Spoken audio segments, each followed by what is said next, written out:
दोस्तों, आज जो सच्ची कहानी मैं आपको सुनाने जा रहा हूं, वो सिर्फ एक घटना नहीं, बल्कि एक बहुत बड़ी दुर्घटना है। ये उस दर्द की दास्तान है जो एक घर के अंदर पला, बढ़ा और एक दिन खून बनकर बह गया।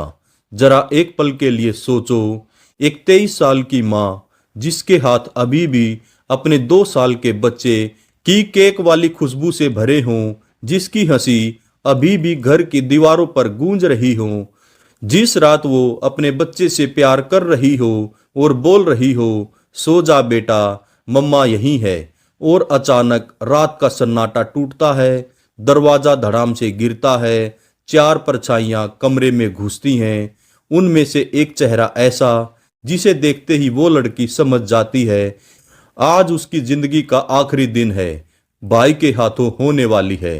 हाँ, ये कोई फिल्म नहीं है दोस्तों, ये सच है। 19 नवंबर 2025 की वो रात, जब हरियाणा के रोहतक जिले में एक बहन की सांसें उसके अपने भाई की बंदूक ने छीन ली।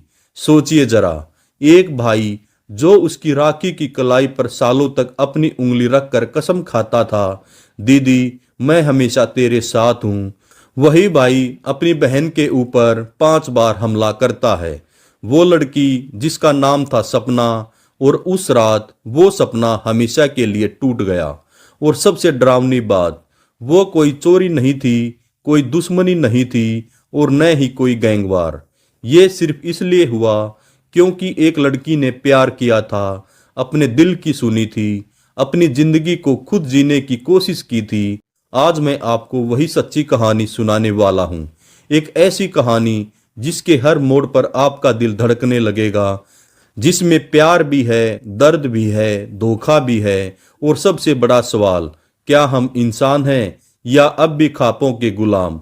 अगर आपके अंदर इंसानियत अभी भी जिंदा है तो इस कहानी को पूरा सुनना, क्योंकि आज एक बेटी की मौत आपको जिंदगी का सबसे कड़वा सच दिखाने वाली है।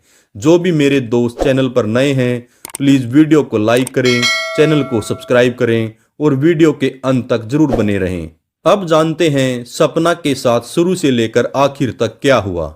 सपना गांव की वो साधारण सी लड़की जो स्कूल में सबसे आगे बैठती थी, जो हर टीचर की लाडली थी और जिसकी हंसी में पूरा गांव बसता था। सूरज उसी क्लास का लड़का जो रोज सपना के लिए अपनी साइकिल की पिछली सीट खाली रखता था, जो टिफिन में से अपना सबसे अच्छा पराठा सपना को दे देता था। दोनों 8वीं क्लास में एक दूसरे को दिल दे बैठे थे, लेकिन गांव था, खाप थी और सबसे बड़ी बात, एक ही गांव में शादी वर्जित थी। चाहे जाति एक ही हो, चाहे गोत्र अलग हो, नियम था, एक गांव के लड़के लड़की की शादी नहीं हो सकती। फिर भी दोनों ने हिम्मत नहीं हारी। 2019 में 10वीं के बाद सपना का परिवार उसकी शादी कहीं और तय करने लगा। सपना ने रोते हुए सूरज को फोन किया और बस एक ही बात कही, मुझसे बिना पूछे मेरी जिंदगी मत छीन लेना। उसी रात दोनों घर से भाग गए। 2022 में कोर्ट मैरिज कर ली।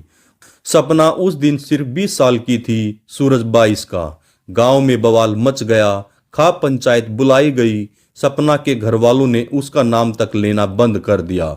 सूरज के घर वालों को भी धमकियां मिलने लगी, लेकिन दोनों खुश थे। रोहतक शहर में एक छोटा सा किराए का मकान लिया। सूरज ने ऑटो चलाना शुरू किया, सपना ने घर संभाला। 2023 में एक प्यारा सा बेटा हुआ, नाम रखा आरव। जिंदगी मुश्किल थी पर प्यार बहुत था। 2025 के शुरू में पैसे की तंगी बहुत हो गई। ऑटो की किस्तें, बच्चे का दूध, किराया, सब कुछ मुश्किल हो रहा था। सूरज ने सपना से कहा, गांव चलते हैं। अब तो 3 साल हो गए, शायद घर वाले मान जाएं। सपना डर रही थी, लेकिन बेटे के लिए, पति के लिए वो मान गई। गांव लौटे तो सूरज की मां निर्मला ने गले लगा लिया, सपना को भी अपना लिया। लेकिन सपना का अपना घर, उसके मायके वाले अभी भी नाराज थे। सपना का भाई संजू, जो उससे सिर्फ 2 साल छोटा था, उसे देखकर मुंह फेर लेता था। गांव के लोग ताने मारते, ये वही लड़की है ना जिसने गांव की नाक कटवाई। सपना चुप रहती, बस अपने बेटे और पति के लिए जीती। 19 नवंबर 2025 साहिल का जन्मदिन था, सपना के देवर का। सूरज का छोटा भाई। घर में केक आया, सपना ने खुद बनाया था। रात 8 बजे तक सब हंस रहे थे, गाने बज रहे थे। सूरज ऑटो लेकर निकला था, रात की आखिरी सवारी करनी थी। सपना की सास निर्मला और साहिल देवर दूसरे कमरे में थे। रात ठीक 9:38 पर सीसीटीवी में दिखा 4 लड़के दीवार फांदकर अंदर आए। सबके हाथ में हथियार थे, सबके चेहरे ढके हुए थे, लेकिन एक चेहरा साफ दिखाई दे रहा था, संजू, जो सपना का अपना भाई था। निर्मला ने बताया, मैंने कैमरा देखा तो पैरों तले जमीन खिसक गई।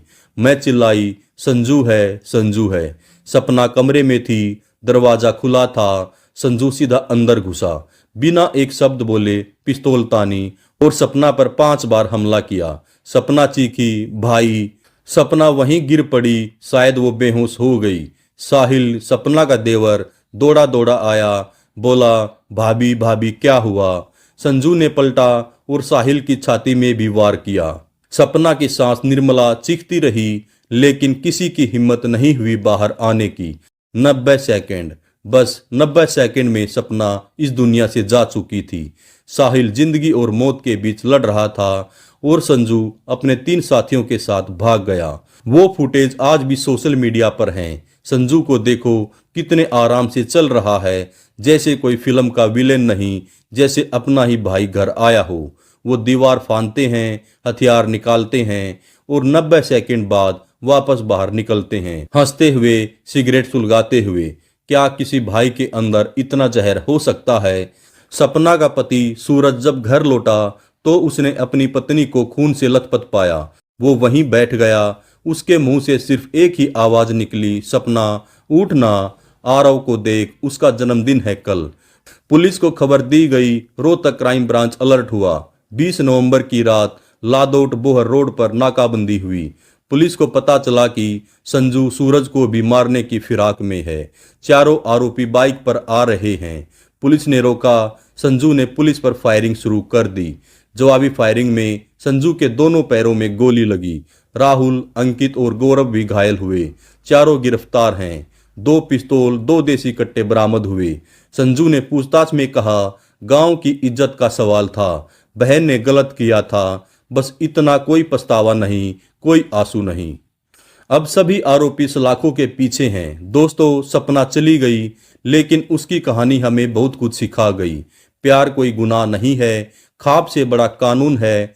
बेटी को भी उतना ही हक है अपनी जिंदगी चुनने का जितना बेटे को। अगर आपके घर में भी कोई ऐसा केस है तो चुप मत रहो, पुलिस को बताओ। हेल्पलाइन नंबर 112 डायल करो, किसी की जिंदगी बचा सकते हो। सपना को इंसाफ मिल गया। संजू और उसके साथी जेल में हैं, लेकिन सच कहूं, हम सब हारे हैं। अगर आपको सपना की कहानी ने इमोशनल कर दिया, गुस्सा दिलाया, तो इस वीडियो को हर उस इंसान तक पहुंचाओ जो अभी भी इज्जत के नाम पर बेटियों को मार रहा है। चैनल को सब्सक्राइब कर लो, क्योंकि मैं इस तरह की सच्ची कहानियां लाता रहूंगा जो समाज को आईना दिखाती रहेंगी। नमस्कार, धन्यवाद, जय हिंद, जय भारत।